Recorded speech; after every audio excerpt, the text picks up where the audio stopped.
TV6 news కి స్వాగతం. ముందుగా బులెటిన్ లో హెడ్లైన్స్.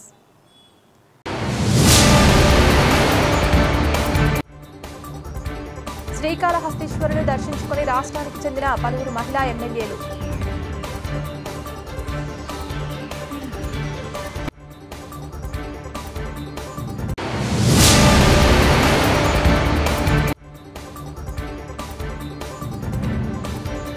కుప్పంలో పెయింటింగ్ ఏ వాల్ కార్యక్రమం ఘనంగా.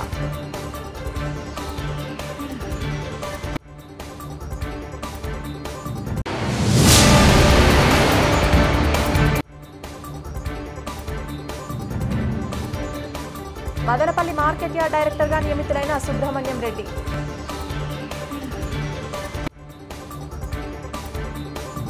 దేవరకొండ పట్టణంలోని సంజయ్ కాలనీలో లయన్స్ క్లబ్ ఆఫ్ మిత్ర దేవరకొండ ఆధ్వర్యంలో మంగళవారం ఉచిత వైద్య శిబిరాన్ని ఏర్పాటు చేశారు. సందర్భంగా లయన్స్ క్లబ్ ఆఫ్ మిత్ర దేవరకొండ ప్రెసిడెంట్ ఇడం రాములు మాట్లాడుతూ అందరికీ వైద్యం లయన్స్ క్లబ్ ద్వారా అందించాలనే ఉద్దేశంతో శిబిరాలు నిర్వహిస్తున్నామని తెలిపారు.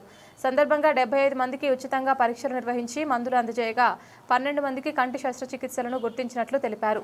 ఈ కార్యక్రమంలో ప్రధాన కార్యదర్శి మాకం Chandramouli, ZC Vanam Srinivasulu, chairman tribal health MJF doctor lion PJ Samson, DC Pagidimarri Raghuramulu, ophthalmologist Hari, కాలనీవాసులు ముసిని అంజన్, పగిడిమర్రి శివ, జిల్లా ఆంజనేయులు, వనం శ్రవణ్ కుమార్, గుర్రం శంకర్ కుమార్, వనం మహేష్ తదితరులు పాల్గొన్నారు.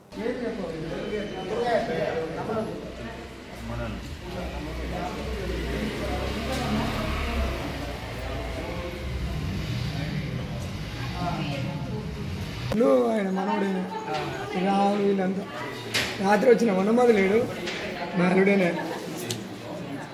ఏం మైకి రా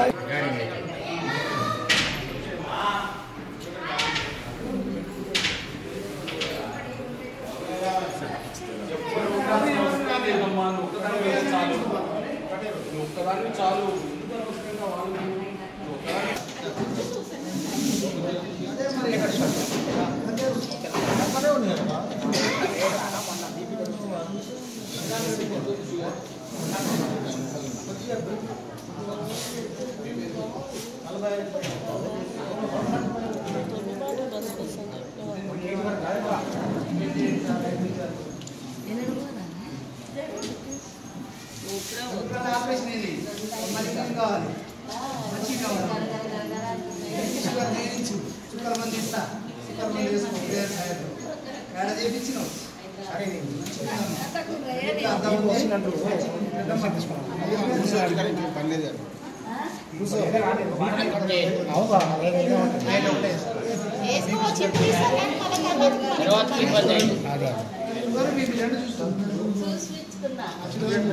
దేశంలో వివిధ వర్గాలకు అందుతున్న రిజర్వేషన్ల అమలు తీరు గురించి విస్తృత స్థాయిలో చర్చతో పాటు సమీక్షించాల్సిన అవసరం ఉందని బహుజన రాజ్య పార్టీ పూలే అంబేద్కర్ అధ్యక్షులు లాలూ నాయక్ రమావత్ అభిప్రాయపడ్డారు. సోమవారం చందంపేట మండలంలోని గన్నర్లపల్లి ధర్మాతండాలో ఆయన విలేకరులతో మాట్లాడుతూ ముఖ్యంగా గిరిజనులకు ఉపాధి, చదువు, ఇతర రంగాలలో రిజర్వేషన్ల ఫలాలు ఎంతమందికి అందాయి, క్షేత్రస్థాయిలో చాలా మంది లంబాడీలకు అందని ద్రాక్షగా మిగిలిందని, ఈ నేపథ్యంలో లంబాడీ జాతీయ క్రిమిలేయర్ ప్రక్రియను తీసుకురావాలని కోరారు. అప్పుడే నిజమైన అర్హులైన పేదలకు రిజర్వేషన్ల ఫలాలు అందుతాయన్నారు. బాబాసాహెబ్ అంబేద్కర్ రిజర్వేషన్ల వెసులుబాటుని 10 ఏళ్లకే పరిమితం చేయగా దేశంలో రాజకీయాలు, అవసరాలు, ఓటు బ్యాంకు కోసం రిజర్వేషన్ల ఫలాలు పెంచుతూ పోతున్నారన్నారు. అప్పట్లో అంబేద్కర్ 3 పూటల తిండి తింటున్న వారికి రిజర్వేషన్లు అవసరమా, అసలు తిండికి లేక పేదరికంలో మగ్గుతున్న వారికి అవసరమా అని ప్రశ్నించారని ఆయన గుర్తు చేశారు. ముఖ్యంగా ఉన్నత స్థాయిలో ఉన్న లంబాడీ జాతి సోదరులకు రిజర్వేషన్ల వెసులుబాటును పొందుతున్నారు. అలాగే ఈ ఫలాలు దక్కని వారు అనేక మంది ఉన్నారు. దీని గురించి విస్తృత స్థాయిలో చర్చ జరగాలని లాలూ నాయక్ రమావత్ అభిప్రాయపడ్డారు. నా పేరు లాలూ నాయక్ రమావత్, బహుజన రాజ్యం పార్టీ పూలే అంబేద్కర్ జాతీయ అధ్యక్షుడిని. ప్రియమైన లంబాడి సోదరులకు, సోదరిమణులకు అందరికీ పేరు పేరున నమస్కారము. ముఖ్యంగా రిజర్వేషన్ల పైన ఒక నెల రోజుల నుంచి క్రితం ఉవ్వెత్తున ఉద్యమాలు జరుగుతున్నాయి.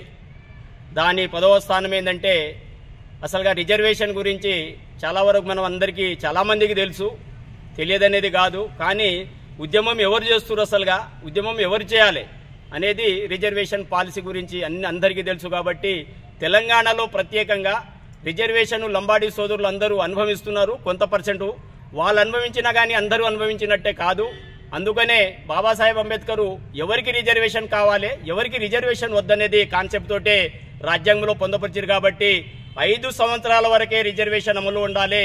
దాని తర్వాత రాజ్యాధికారంలో మీరు రావాలని చెప్పాడు బాబాసాహెబ్ అంబేద్కర్. కానీ ఈ రోజున రెండు జాతీయ పార్టీలు ప్రతిపక్షం వాళ్ళే రోల్ వహిస్తారు, రూలింగ్లో ఉన్న కాబట్టి వాళ్ళే రోల్ వహిస్తారు. రూలింగ్లో రాగానే 10 సంవత్సరాలు మేము రిజర్వేషన్ పెంచుతున్నాము, ఇంకో ఆయన 10 సంవత్సరాలు పెంచుకుంటూ పోతామని చెప్పి నిరంతరంగా ఇవాళకి 70 సంవత్సరాలు రిజర్వేషన్ వచ్చి, కానీ రిజర్వేషన్ ఫలాలలో పొందిన వాళ్ళు కొంతమందే. కానీ 60% ఉన్న కనీసం ఈ జనాభా తెలంగాణలో మినిమం 40-50 లక్షల జనాభా ఉంది లంబాడి సోదరులు. వాళ్ళలో అనుభవిస్తున్నది మాత్రం ఒక 10%. కాబట్టి ఆ 10% మొత్తానికి దోచుకొని తింటురు. కాబట్టి మేమనేది ఏంటంటే చర్చ జరగాలి, ఈ క్రిమిలేర్ విధానం కూడా తీసుకురావాలి.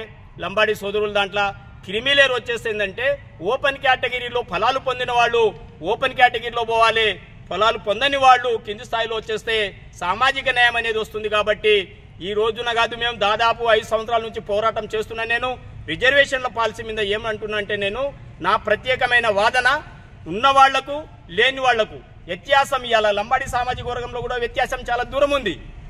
ఉన్నవాడు ఎవరితోటి మాట్లాడతలేరు, ఊరిని పోయిరు, కల్చర్ పోయింది, కల్చర్ టోటల్గా మొత్తం పోయింది, లాంగ్వేజ్ మొత్తం పోయింది. అందుకనే కల్చర్ ఇవ్వాలి, మళ్ళీ కల్చర్ కావాలంటారు. కాబట్టి మనం మళ్ళీ మొదటికి రావద్దు. ఎవరైతే 3 పూటలు తిండి తింటుండో, ఎవరైతే హయ్యర్ ర్యాంక్లో ఉన్నారో వాళ్ళు ఓపెన్ కేటగిరీలో పోవాలి, ఈ లేని వాళ్లకు ఫలాలు అందాలి. కాబట్టి సుప్రీంకోర్టు గైడ్లైన్స్ కూడా క్రిమిలేరు గిట్ట వస్తే ఇవాళ ఎస్సీ ఎస్టీ కానీ క్రిమిలేరు పాటించాలని చెప్పారు. ఆ ఎస్సీ ఎస్టీ వాళ్ళు కూడా మేము కూడా ఏమంటున్నామంటే, ఇవాళ ఎస్సీ వాళ్ళు పోరాటం చేసి మిత్రులు చాలా మంది వాళ్ళు ఏబిసిడి వర్గీకరణ తెచ్చుకురు. అదే విధంగా మా ఎస్టీలో కూడా ఏబిసిడి వర్గీకరణ తీసుకొని వచ్చేస్తే, ఏబిసిడి వర్గీకరణ వస్తే అప్పుడు కూడా సామాజిక న్యాయం జరుగుతుందని చెప్పి మనస్ఫూర్తిగా నేను కోరుకుంటున్నాను. జై లంబాడి, జై జై లంబాడి.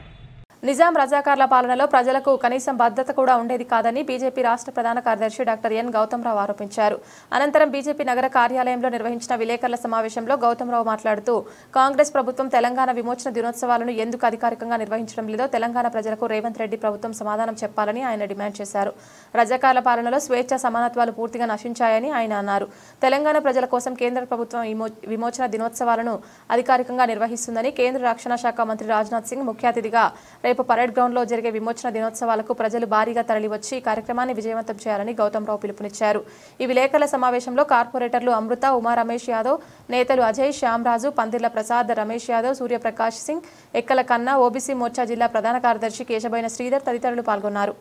దాన్ని చూసిన తర్వాత ఏదైతే బ్రిటిష్ వాళ్ళు పోతూ ఒక 1 year వరకు వీళ్ళకు అదే విధంగా ఉండాలని చెప్పేది ఇచ్చిన దాన్ని ఆసరా చేసుకొని 13 నెలలు దౌర్జన్యంగా ఇక్కడ ఉన్నటువంటి ఉద్యమాలన్నిటి కూడా అణచివేసి వందే మాతరం ఉద్యమం కానివ్వండి, ఇక్కడ స్వేచ్ఛ లేకుండా చేసినటువంటి కారణాలన్నీ కూడా మనకు తెలుసు.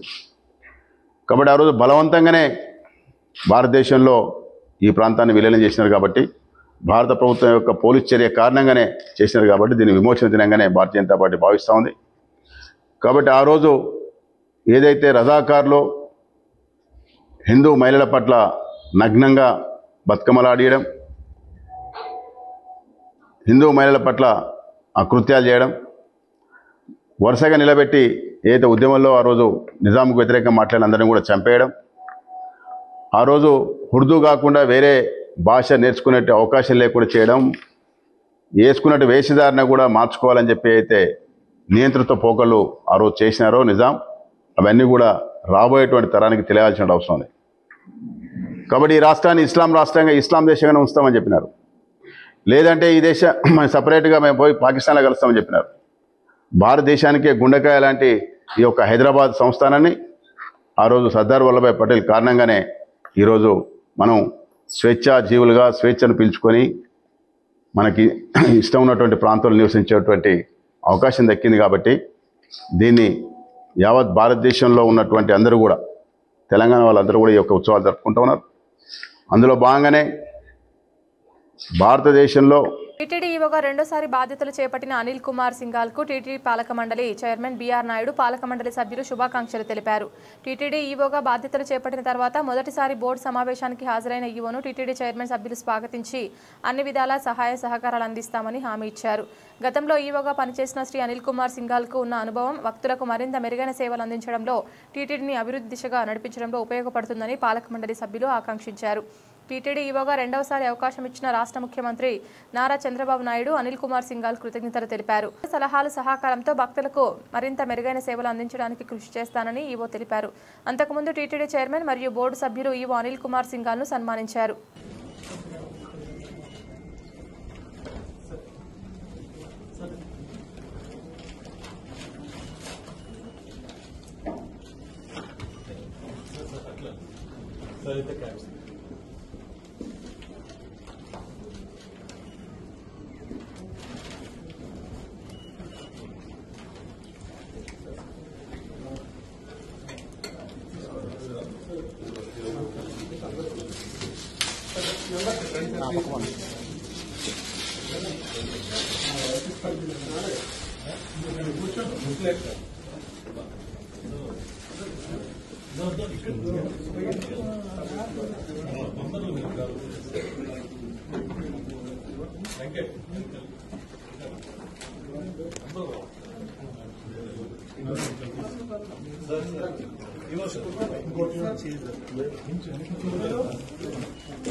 పరకాల పట్టణంలోని ఎమ్మెల్యే కార్యాలయంలో దామెర, ఆత్మకూరు, నడికూడ, పరకాల మండలాల ఇందిరా మహిళా ప్రాథమిక సహకార పాల ఉత్పత్తిదారుల సంఘాల ఈసీ సభ్యుల శిక్షణ కార్యక్రమం సోమవారం జరిగింది.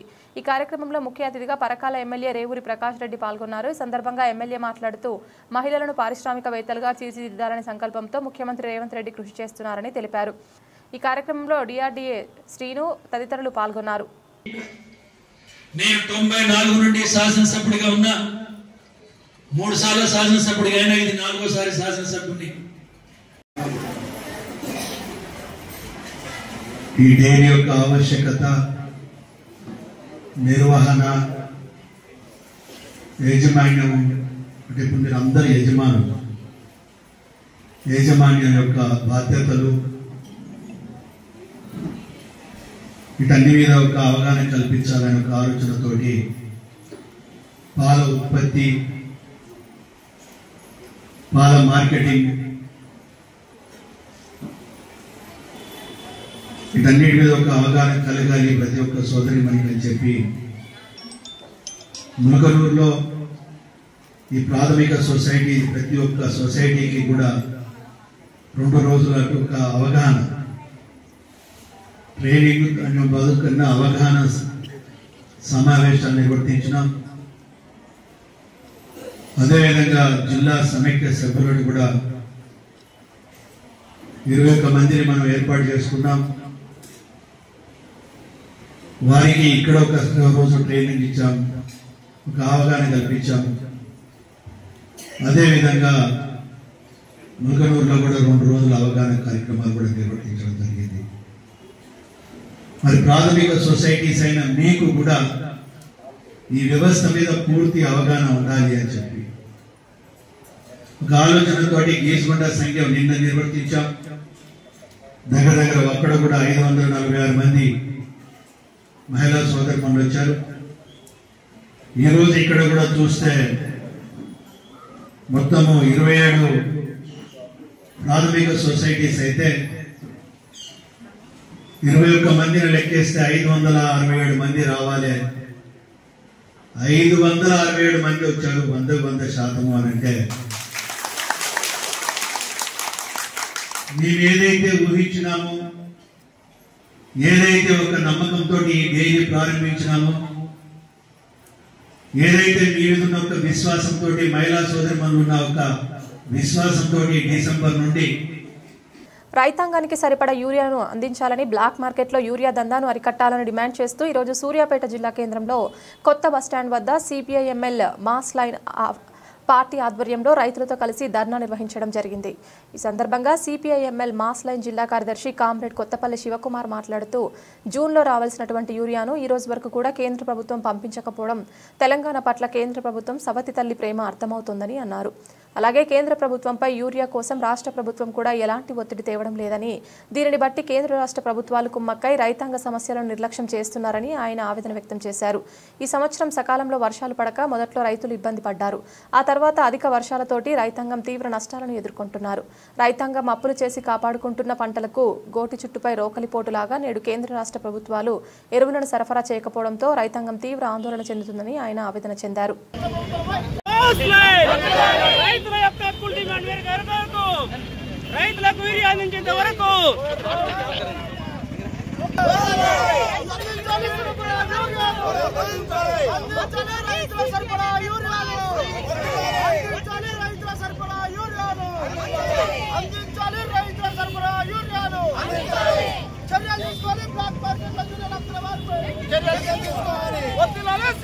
కొత్తపల్లి శివకుమార్ సిపిఐఎంఎల్ మాసరైన సూర్యాపేట జిల్లా కార్యదర్శిని. మన తెలంగాణ రాష్ట్రానికి 9.80 లక్షల మెట్రిక్ టన్నుల యూరియా ఏప్రిల్ మేలోనే రావాలి. జూన్లోనే 5.50 లక్షలు వచ్చింది. కానీ ఈ రోజు వరకు ఇంకా 1,80,000 మెట్రిక్ టన్నుల యూరియా రావాల్సి వచ్చింది. రావాల్సిన యూరియా రాకపోగా వచ్చిన యూరియాని బ్లాక్ మార్కెట్ లో రైతులను ఇబ్బంది పెట్టుకుంటూ ఈరోజు యూరియా వచ్చినటువంటి షాపుల వాళ్ళు అమ్ముతున్నారు. అదేవిధంగా రాష్ట్ర ప్రభుత్వం కొందరు ప్రభుత్వం ఉన్నటువంటి నాయకుల మాటని కూడా యూరియాని వాళ్ళకు దగ్గరలకు మాత్రం ఇస్తున్నారు. నిజమైన రైతులకు యూరియా అందకుండా చేస్తున్నారు. ఈ బ్లాక్ మార్కెట్ లో యూరియా దందని అరికట్టాలని చెప్పేసి, అదేవిధంగా తెలంగాణ రాష్ట్రానికి రావాల్సిన 1,80,000 కోట్ల యూరియా యుద్ధ ప్రాతిపదికన మోడీ పంపించాలని చెప్పేసి డిమాండ్ చేస్తున్నాం. ఈ 4-5 రోజులు కనుక ఇప్పటికే పంటలు ఎండిపోతా ఉన్న యూరియా అందక రైతులు అనేక ఇబ్బందులు పడుతున్నారు. రైతుల తరఫున మేము ఖచ్చితంగా రోడ్లు ఎక్కుతాం. రేపటికెళ్ళి ఈ 4 రోజులు యూరియా రాకపోతే మా పార్టీ ఆధ్వర్యంలో రాష్ట్ర రోడ్డు దిగ్బంధనాలు చేస్తామని చెప్పేసి ప్రభుత్వాన్ని హెచ్చరిస్తున్నాం. అదేవిధంగా రాష్ట్ర ప్రభుత్వం రేవంత్ రెడ్డి మోడీని డిమాండ్ చేసి యూరియా తీసుకురావాల్సినటువంటి బాధ్యత ఉంది. ఆయన కూడా మోడీని అమ్మమ్మ అని బదిలాడతాం తప్ప డిమాండ్ చేయట్లేదు. మోడీ ఖబర్దార్, రైతులను ఇబ్బంది పెడితే జరగబోయే రోజులు నీ ప్రభుత్వాలు దింపే రోజులు వస్తాయి. కాబట్టి రైతుల అన్నం పెట్టే రైతులను ఇబ్బంది పెడితే నిర్బంధపడతావు. యుద్ధ ప్రాతిపదికన వెంటనే కనుక నువ్వు యూరియాను సరఫరా చేయకపోతే మా పార్టీ కాదు మిగతా వామపక్షాలన్నింటినీ మిత్రపక్షాన్ని కలుపుకొని రోడ్డు దిగ్గుదానని చెప్పేసి డిమాండ్ చేస్తాను. Thank you. అనంతపురంలోని ఆర్డీటీని కాపాడటానికి ముఖ్యమంత్రి చొరవ తీసుకోవాలని సిపిఐ రాష్ట్ర కార్యదర్శి రామకృష్ణ కోరారు.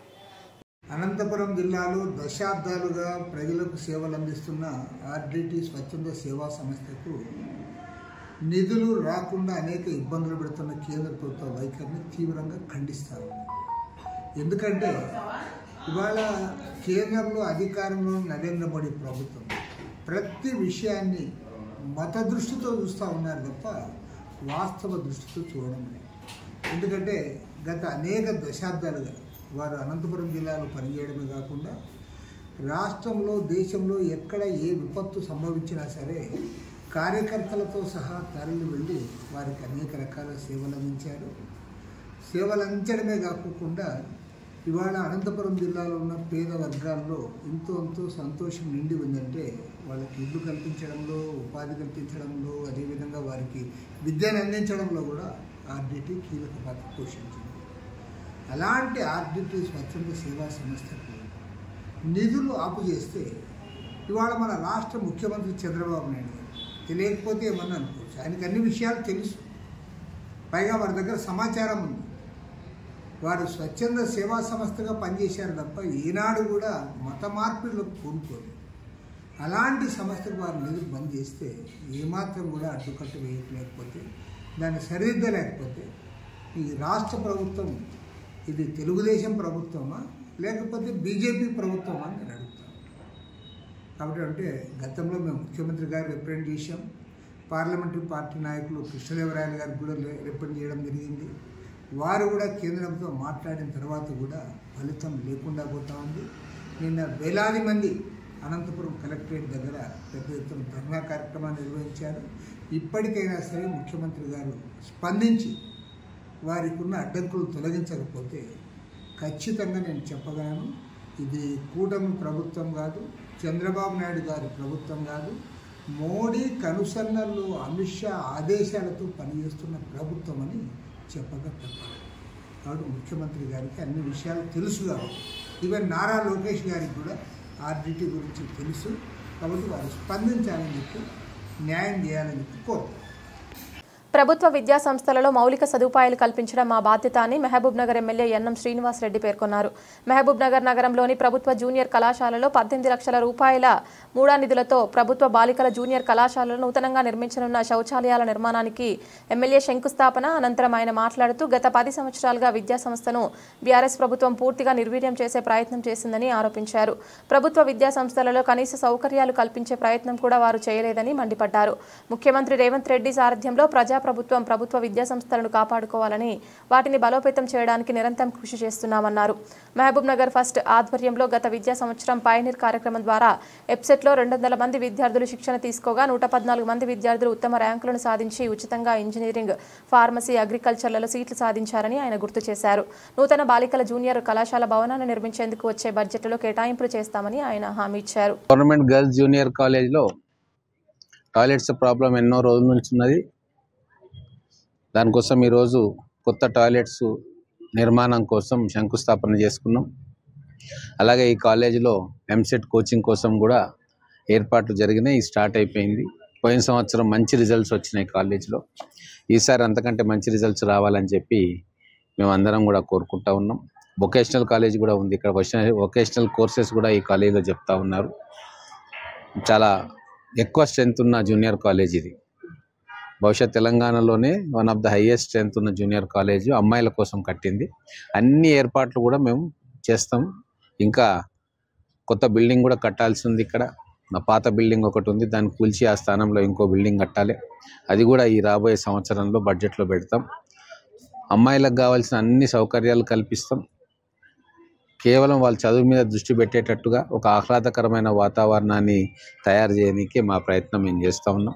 ఇప్పటికే మహబూబ్ నగర్ ఒక ఎడ్యుకేషనల్ హబ్గా మారుతూ ఉంది. మొత్తం ఉమ్మడి జిల్లా నుంచే కాదు, పక్క జిల్లాల నుంచి కూడా ఈరోజు మహబూబ్ నగర్కి ఇక్కడ ఎస్టాబ్లిష్ అవుతున్న ఇన్స్టిట్యూషన్స్లో చదువుకోవడానికి మహబూబ్ నగర్ పట్టణానికి వస్తూ ఉన్నారు. తెలంగాణ రాష్ట్ర వ్యాప్తంగా కూడా ఈరోజు చాలామంది విద్యార్థులు మహబూబ్ నగర్కి వస్తూ ఉన్నారు. మున్సిపాలిటీగా దీన్ని ఒక కార్పొరేషన్గా చేసుకున్నాం కాబట్టి అన్ని రకాల వసతులు కూడా ఈ మన కార్పొరేషన్లో మనం ఏర్పాటు చేసుకోవాలి. దానికి సంబంధించిన అనేక కార్యక్రమాలు కూడా మేము ముడా తరఫున, మున్సిపాలిటీ తరఫున మేము ప్లానింగ్ చేస్తూ ఉన్నాం. రాబోయే 3-4 సంవత్సరాల్లో మహబూబ్ నగర్లో ఇంకా పెద్ద ఎత్తున అభివృద్ధి కార్యక్రమాలు చేసి దీన్ని ఒక కార్పొరేషన్గా చేస్తున్నందుకు దానికి తగ్గట్టుగా తెలంగాణలోనే ఒక అత్యుత్తమమైన నగరంగా దీన్ని తీర్చిదిద్దే కార్యక్రమం. శృంగవరపుకోట ఏరియా హాస్పిటల్లో అవుట్ పేషెంట్ విభాగంలో ఆసుపత్రి అభివృద్ధి సొసైటీ నిధులతో కొనుగోలు చేసి ఏర్పాటు చేసిన కుర్చీలను స్థానిక శాసనసభ్యురాలు కోళ్ల లలితాకుమారి చేతుల మీదుగా ప్రారంభించారు. ఆసుపత్రిలో పర్యటిస్తూ ప్రజలకు అందుతున్న సేవల గురించి వారిని స్వయంగా అడిగి తెలుసుకోవడం జరిగింది. ఆసుపత్రికి వచ్చే రోగులకు మెరుగైన సేవలు అందించాలని వైద్యులకు ఆదేశించడం అయింది. అనంతరం ఆసుపత్రి వైద్యుల కొరకు పలు అభివృద్ధి పనులకు మరియు ఇతర వైద్య సేవల నిమిత్తం పలు రకాల పనులకు పలు ఆమోదం తెలిపారన్నారు. ఈ కార్యక్రమంలో జనసేన నియోజకవర్గం ఇన్ఛార్జ్ వబ్బిన సత్యనారాయణ, రాష్ట్ర కార్యదర్శి రాయవరపు చంద్రశేఖర్, మాజీ ఎంపీపీ రెడ్డి వెంకన్న, పట్టణ పార్టీ అధ్యక్షులు మల్లేశ్వరరావు, ఉపాధ్యక్షులు సాయిరాం, ఐటీడీఏ చెక్కా కిరణ్, తెలుగు యువత అధ్యక్షులు వాకాడ బాలు, క్లస్టర్ ఇన్ఛార్జ్ కాపుగంటి శ్రీనివాసరావు, పెదగాడ రాజు, వెంకటరమణ, బిశెట్టి మోహన్, బీజేపీ నాయకులు డి శ్రీనివాసరావు, బోనంగి జ్యోతి, షిమ్మా లక్ష్మి, జనసేన నాయకులు రవి మరియు కూటమి నాయకులు, కార్యకర్తలు తదితరులు పాల్గొన్నారు.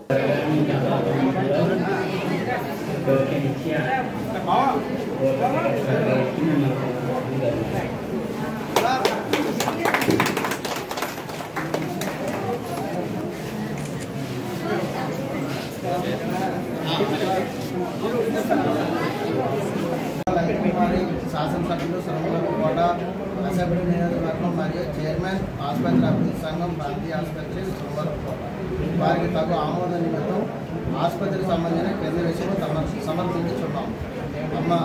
19/8/2025 సమావేశంలో ఆసుపత్రికి సంబంధించిన విషయంపై చర్చ మరియు సూచనలు చేయబడ్డాయి. ఇన్పేషెంట్కు సంబంధించిన పరుపులు వీలుకాని పరిస్థితిలో ఉన్నవి. ఈ పరుపులకు మరమ్మతులు చేయటకు ఎవరినూ ముందుకు రావడం లేదు. అందుచేత మరమ్మతు ప్రయటకు అనుమతి మంజూరు లేదా నూతన పరుపులు కొనుగోలు చేసుకునేటకు అనుమతులు ఇచ్చి ఉన్నారు. డైరెక్టర్ ఆఫ్ సెక్రటరీ హెల్త్ వారు ఆసుపత్రికి సంబంధించిన ఫర్నిచర్ ఐటమ్స్కు సంబంధించిన తక్కువ మొత్తంలో పూర్తిగా వాటికి తగిన మరమ్మతులు చేసుకునేటకు జూలై 2025 ఉత్తర్వులు జారీ చేసి ఉన్నారు.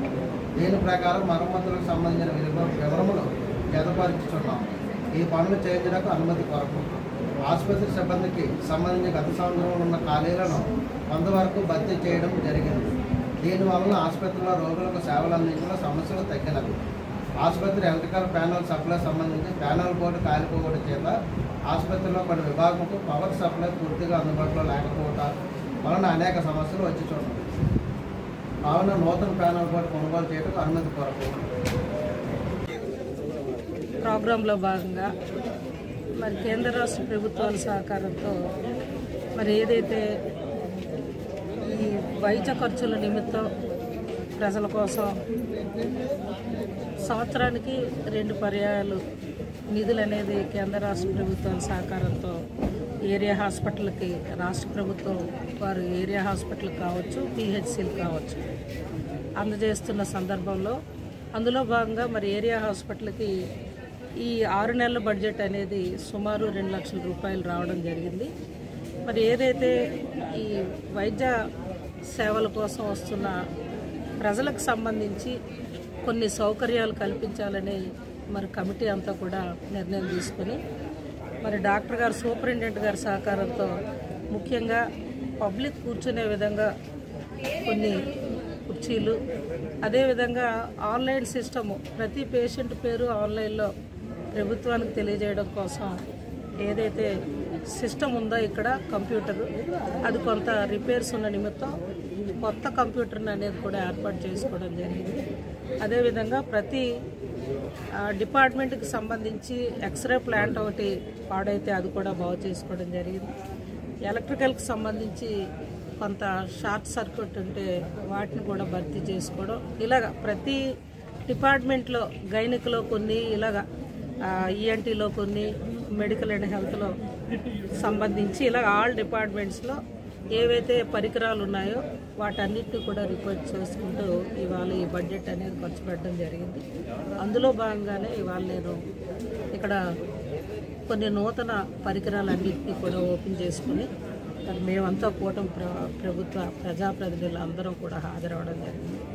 మరి డాక్టర్ గారికి నేను కోరింది ఒకటే, మా పేషెంట్స్ని మన ఈ 5 మండలాలే కాకుండా ముఖ్యంగా అరకు, అనంతగిరి, పాడేరు ప్రాంతం వాళ్ళు కూడా హాస్పిటల్కి ఉచిత వైద్య కోసం రావడం జరుగుతుంది కనుక బాధ్యతగా ఏజెన్సీ ముఖద్వారం ఒక పక్క, మరి ఎస్కోట్ కాన్స్టిట్యున్సీ వైజాగ్ ఆనుకొని ఉన్నది ఒక పక్క. బులెటిన్ ముగించే ముందు హెడ్లైన్స్ మరొకసారి.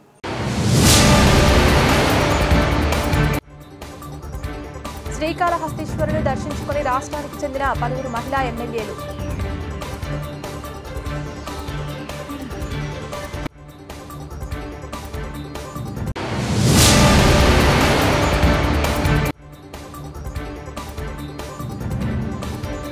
కుప్పంలో పెయింటింగ్ ఏ వాల్ కార్యక్రమం ఘనంగా.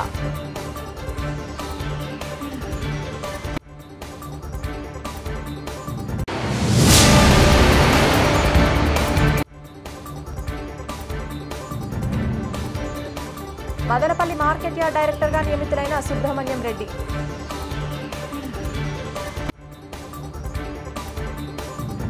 ఇది ఇవాల్టి బులెటిన్. తిరిగి మరొక బులెటిన్లో మళ్ళీ కలుద్దాం. అంతవరకు సెలవు. నమస్కారం.